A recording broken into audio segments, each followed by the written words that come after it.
The Apollo University, University of Leicester, 35 lakhs fees for 3-year BTech CSE UK.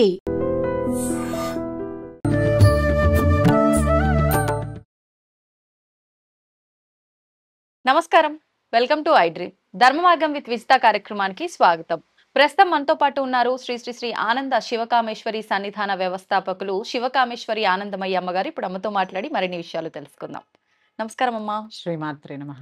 అమ్మా, ఈ మధ్య కాలంలో పిల్లల విషయాన్ని గనక తీసుకున్నట్లయితే కరెక్ట్ దారిలో వెళ్తున్నారా అంటే ప్రతిదీ ఒక క్వశ్చన్ మార్కే. అది విద్యలో కానివ్వండి, భవిష్యత్తులో కానివ్వండి, ఏ రకంగా చూసుకున్నా వాళ్ళ భవిష్యత్తు బాగుండాలనే తల్లిదండ్రుల ఆరాటము, ప్రతి ఒక్క తపన కూడా తల్లిదండ్రులు ఆలోచించేదంతా కూడా వాళ్ళ గురించే. అయితే బాగుండాలి వాళ్ళ జీవితము అని అంటే ఏదైనా మంత్రం కానీ, స్తోత్రం కానీ, పారాయణ కానీ ఉందా? ఉంటే అది వీళ్ళతో చేయించాలా, తల్లిదండ్రులు చేస్తే బాగుంటుందా? పిల్లలు బాగా రాణించాలంటే ఏ స్తోత్ర పారాయణం చేయాలి, ఏం చేయాలి? చాలా మంచి ప్రశ్న అడిగారమ్మా. ముందు ఒక విషయం ఉన్నాయి, చాలా స్తోత్రాలు ఉన్నాయి. పిల్లలకి బాగా చదువు రావాలన్నా, బాగా వృద్ధిలోకి రావాలన్నా చాలా స్తోత్రాలు ఉన్నాయి. దానికన్నా ముందు పిల్లలు బాగా రాణించాలంటే ముందుగా చేయవలసింది పొద్దున్నే లేచి తల్లిదండ్రులకి నమస్కారం చేసుకోవడం. ఇంట్లో పెద్దలు ఎవరైతే ఉన్నారో వాళ్ళ ఆశీర్వాదం తీసుకోవడం ప్రతినిత్యము కూడా. ప్రతినిత్యము. ఎందుకంటే చూడండి, మనం కొత్త వస్త్రాలు ధరించనియండి, ఏదైనా పండగ రానియండి, వెళ్ళి పెద్దవాళ్ళ కాళ్ళు మొక్కుతాం. అవును. అంటే పెద్దల ఆశీర్వాద బలం అలాంటిది. ఇంట్లో తాతమ్మలు, నాయనమ్మలు ఎప్పుడైతే ఉంటారో వాళ్ళకి ఆ విలువలు తెలుస్తాయి. ఆ విలువలు తెలుస్తాయి. మనం అనుకుంటాం అక్కడ ఏదో అక్షింతలు వేశారని. కాదమ్మా, వాళ్ళు మనస్ఫూర్తిగా తన యొక్క మనవల్ని, పిల్లల్ని ఆశీర్వదిస్తారు. ఎందుకంటే తన వంశం వాళ్ళు వృద్ధిలోకి రావాలి నా పిల్లలు అని ఆ నాయనమ్మ తాతయ్యలు, అమ్మమ్మ తాతలు కోరుకుంటారు. అందుకని మీ ఇంట్లో గనక అవకాశం ఉంటే ప్రతిరోజు నాయనమ్మ తాతల కాళ్ళకి నమస్కారం చేయించండి. అమ్మమ్మ తాతలు ఉన్నా నమస్కారం చేయండి. నమస్కారం చేసిన తర్వాత స్నానాది కార్యక్రమాలు ముగించుకున్న తర్వాత ప్రతిరోజు ఒక గణపతి ప్రార్థన నేర్పండి. చిన్నప్పటి నుంచే నేర్పండి అమ్మా. మొక్కై వంగనిదే మానే వంగదు. అంతే అమ్మా. తల్లే మొదటి గురువు. శుక్లాంబరధరం విష్ణుం శశివర్ణం చతుర్భుజం ప్రసన్నవదనం ధ్యాయేత్ సర్వ విఘ్నోపశాంతయే. ఈ శ్లోకాన్ని చదవడం కాదు, దాని యొక్క అర్థం చెప్పండి. ముందు మీరు తెలుసుకో. అంటే ఏ శ్లోకమైనా కూడా అర్థం తెలుసుకొని, మీరు తెలుసుకొని పిల్లలకి చెప్పారనుకోండి, కథల రూపంలో చెప్పండి, ఎంజాయ్ చేస్తూ నేర్చుకుంటారు. అలాగే దక్షిణామూర్తి స్తోత్రం. దక్షిణామూర్తి స్తోత్రము చక్కటి జ్ఞానాన్ని ప్రసాదిస్తుంది. అలాగే హనుమంతుడి యొక్క స్తోత్రాలు ధైర్యాన్ని ఇస్తాయి. మనల్ని మనం ఎంత ధైర్యవంతులుగా తీర్చుకోవచ్చు అనేది హనుమంతుడి ఉదాహరణ. అవును. ఎందుకంటే సముద్రాన్ని దాటేసి వచ్చాడు. పిల్లలు ఎంజాయ్ చేస్తారు కదమ్మా. చిన్నగా ఉన్నప్పుడు నేర్పిస్తే హనుమంతుడి గురించి చెప్పారనుకోండి, పిల్లలు ఎంజాయ్ చేస్తారు. నిజంగానే. అంటే ఆసక్తి కూడా పెరుగుతుంది, తెలుసుకోవాలి. అందుకే నా టీవీలో దిక్కుమాలిన పోకేమాన్ అని నోరు తెరుచుకుని దరిద్రంగా చంగగారుస్తూ ఉంటాడు ఒకడు. ఇలాంటివి కాకుండా బాల భీముడి గురించో, లేకపోతే బాల భారతము, బాల రామాయణము, హనుమాను, వీర హనుమాన్ అనేది వస్తుంది కదా చిన్నది. అవును. ఇలాంటివి చూడడానికి ప్రోత్సహించండి. మన ధర్మం అర్థమవుతుంది. ఎందుకంటే అమ్మా, ధర్మో రక్షతి రక్షితః. అది పిల్లలవైనా పెద్దలవైనా ఎవరైనా అవ్వనండి, ధర్మాన్ని రక్షిస్తే అది మనల్ని కాపాడుతుంది. దైవాన్ని పూజించడం మన ధర్మం. చిన్నప్పటి నుంచి నేర్పండి. అంతేగాని పొద్దున్న లేచిన దగ్గర నుంచి టిఫిన్ తింటావా, స్కూల్కి వెళ్తావా, ఇంతే ఈ తల్లులు చేసేదండి. రాత్రి చదువుకుని అలసిపోయాడండి మా పిల్లాడు. ఒకప్పుడు నేను కూడా ఇలా ఆలోచించి ఉండొచ్చేమో, కానీ నేను రియలైజ్ అయ్యాను. నేను నేర్పాను, నేర్చుకోవాలి కూడా. ఎందుకంటే మీరు ఈ రోజు బాలలే రేపటి పౌరులు కదమ్మా. అంతేనా కాదా? మీరు మీ పిల్లలకి చిన్నగా ఉన్నప్పుడు నేర్పారనుకోండి, ఒక సమయంలో వాళ్ళకి సమయం లేక పాటించకపోయినా వాళ్ళ పిల్లలకి చెప్తారు. అవును, అంతే. మీరేం చేస్తున్నారు? మన ధర్మాన్ని ఇటు నుంచి అటు చక్కగా స్ప్రెడ్ చేస్తున్నారు. అందుకని ఇట్లా స్తోత్రాల దగ్గరకు వస్తే గణపతి ప్రార్థన, ఆంజనేయ స్వామి, హనుమాన్ చాలీసా. ప్రతిరోజు హనుమాన్ చాలీసా నేర్పడమ్మా. మీ పిల్లల జీవితంలో ఏ కష్టం వచ్చినా హనుమంతుడు తోడుంటాడు. హనుమాన్ చాలీసా చిన్నగా ఏదైనా భజన పాట. అందుకే నెలకొక సత్సంగం ఇంట్లో. ఎంతసేపు సెలవు వచ్చిందా సినిమా చూద్దామా, సెలవు వచ్చిందా బిర్యానీ వండుకుందామా, సెలవు వచ్చిందా బయటికి వెళ్దామా. ఇక ఈ పార్టీ పబ్బులు ఇదే కల్చర్ నేర్పకుండా మన ధర్మం అలవాటు చేయండి. చిన్నప్పటి నుంచి అలవాటు చేయండి. పెద్దయ్యాక మీరు ఏడ్చి మొత్తుకున్నా మా పిల్లలు దేవుడికి దండం పెట్టలేదు వాళ్ళని అనకండి, మిమ్మల్ని మీరు తిట్టుకోండి. ఏం చేస్తున్నారు? చిన్నప్పటి నుంచి గాడిదలు కాస్తున్నారా? చిన్నప్పుడు ఎప్పుడైనా భగవంతుడికి దగ్గరికి తీసుకెళ్ళి నమస్కారం పెట్టడం అలవాటు చేస్తే వాళ్ళు పెద్దయ్యాక కూడా పెడతారు. అందుకని చిన్నప్పటి నుంచి కూడా భగవద్ ధ్యానం, భగవద్భక్తి అలవాటు చేయండి.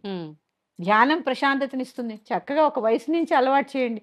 అందుకే చాణక్య నీతిలో ఒకటి చెప్పబడింది, పిల్లలనట జీరో ఏజ్ అంటే ఒక నెల నుంచి 5 సంవత్సరాల వరకు రాజులాగా పరిగణించాలట.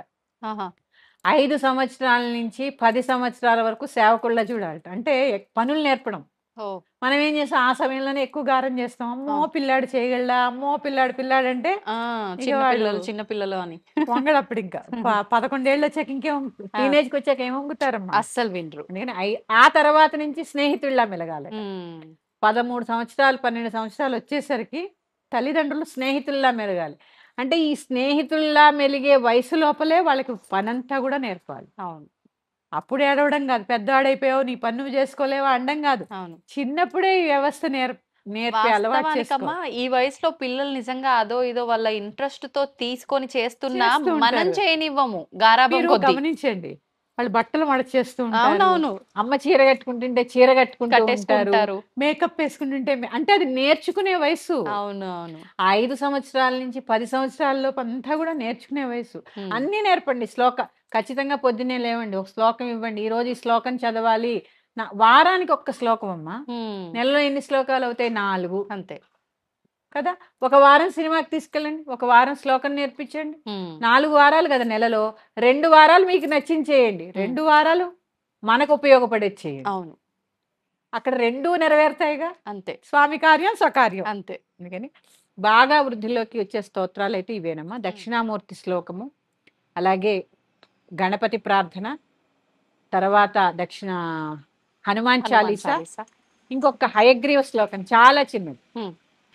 ఎందుకు చెప్తున్నానంటే రేపు వచ్చే శ్రావణ పౌర్ణమి హయగ్రీవ జయంతి.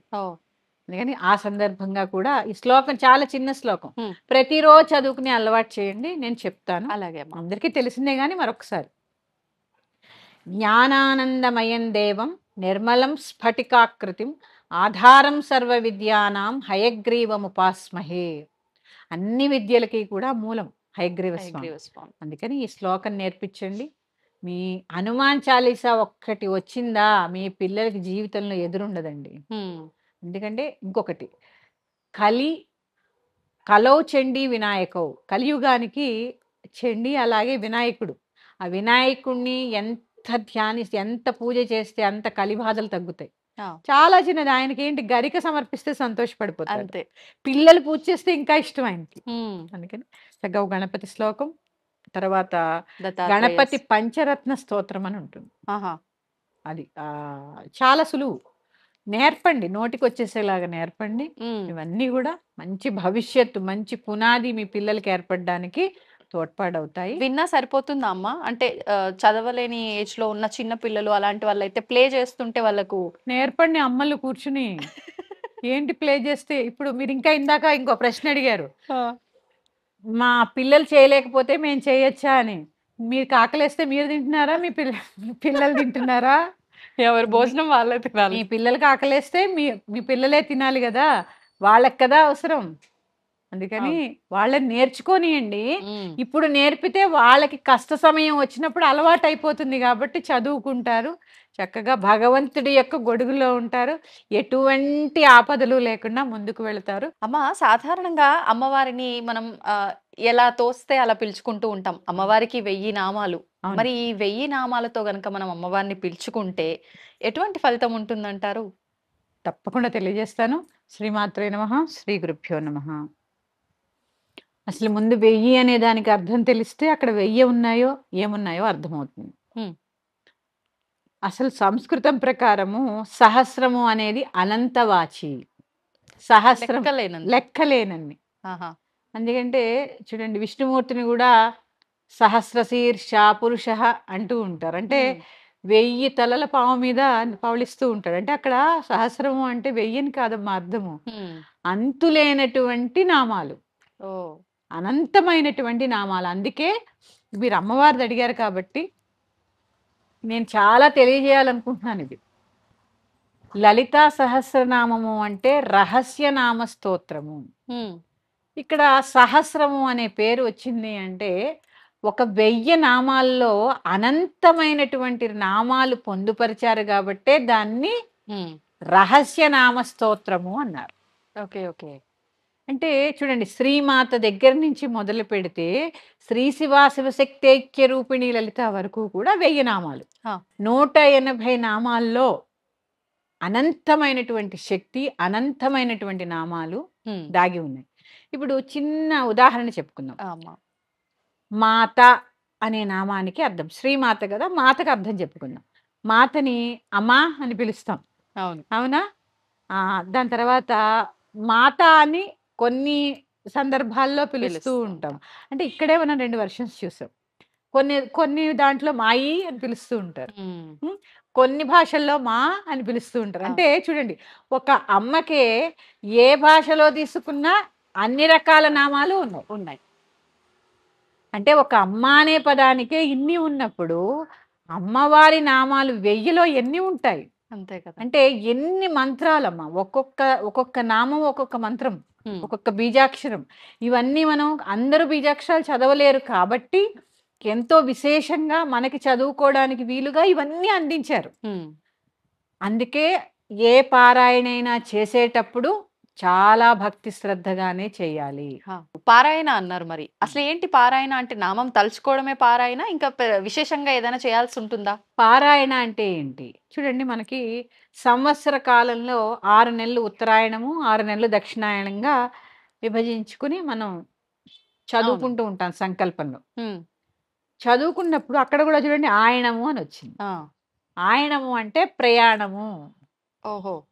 ఉత్తరానికి ప్రయాణము, దక్షిణానికి ప్రయాణాన్ని దక్షిణాయనము, ఉత్తరాయణము అంటూ ఉంటాం. అవును. ఇక్కడ పారాయణ అంటే అర్థమండి, ఇక్కడ కూడా ఆయన వచ్చింది కదా, పారా ప్లస్ ఆయన పారాయణ. యువతల ఒడ్డునున్న మనల్ని అవతల ఒడ్డుకి తీర్చేదే పారాయణ. అంటే ఇక్కడ ఉన్న మనల్ని భగవంతుడి దాకా తీసుకెళ్లేదే పారాయణ. అంటే మనం ఎంత శ్రద్ధగా ఉండాలి. పైగా యుగానికి ఒక ధర్మం ఉంటూ ఉంటుంది. ఇది మనది కలియుగం. త్రేతాయుగంలో ఒక ధర్మం, కృతయుగంలో తపస్సు. భగవంతుడు పిలిస్తే పలికేవారు. ఎక్కడ చూసినా తపస్తే.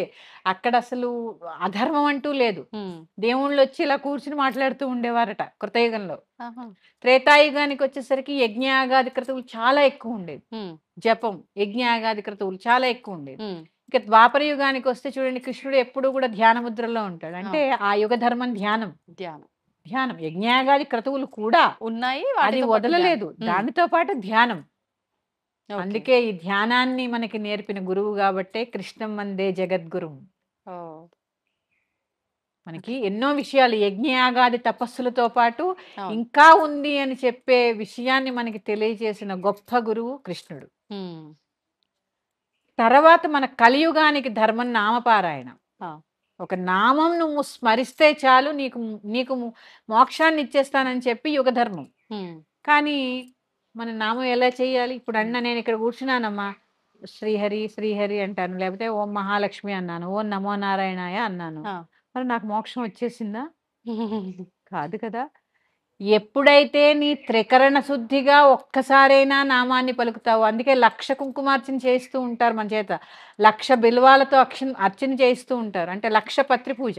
అంటే 1,00,000లో ఒక్కసారైనా మనం అలా అంటే 1,00,000 బిల్వాలు నువ్వు భగవంతుడికి సమర్పిస్తున్నప్పుడు, ఒక బిల్వమైనా నువ్వు త్రికరణ శుద్ధితో నువ్వు సమర్పిస్తే నేను పుచ్చుకుంటా అని భగవంతుడు. ఏంటమ్మా అసలు త్రికరణ శుద్ధి అంటే ఏంటి? మనోవాక్కాయ కర్మలు.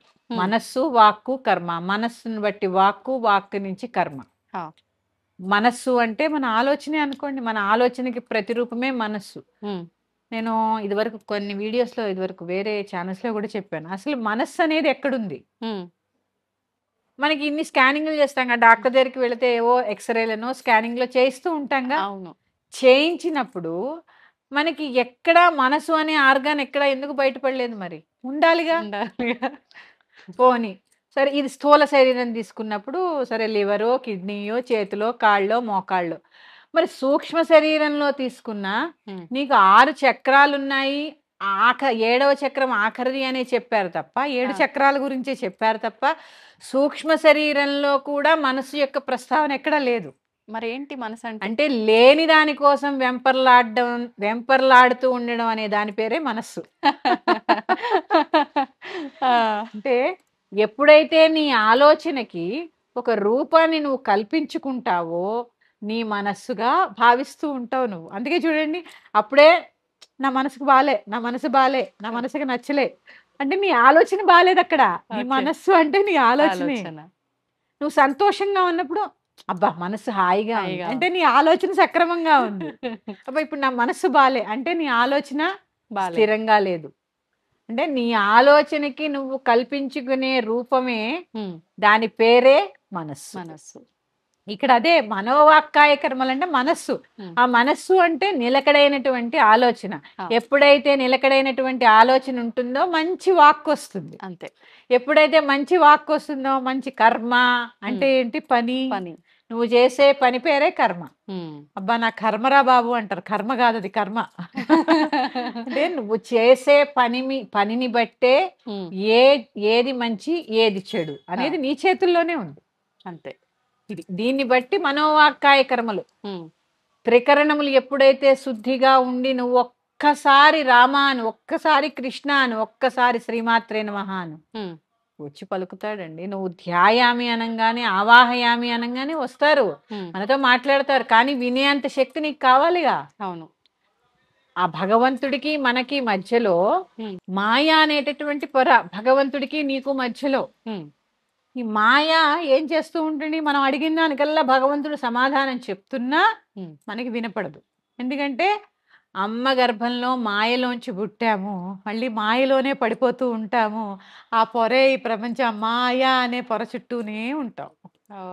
అమ్మ గర్భంలోంచి కూడా మనం మాయలోనే ఉంటాం. దాని పేరే మాయ. అవును. ఇదంతా మాయా ప్రపంచం. దీనికి ఎన్నో రంగులు అద్దింది అమ్మ. ఎప్పుడైతే త్రికరణ శుద్ధిగా మనం ఒక నామాన్ని జపిస్తూ ఉంటామో, ఒక నామాన్ని పలుకుతూ ఉంటామో, ఖచ్చితంగా భగవంతుడు పలుకుతాడు.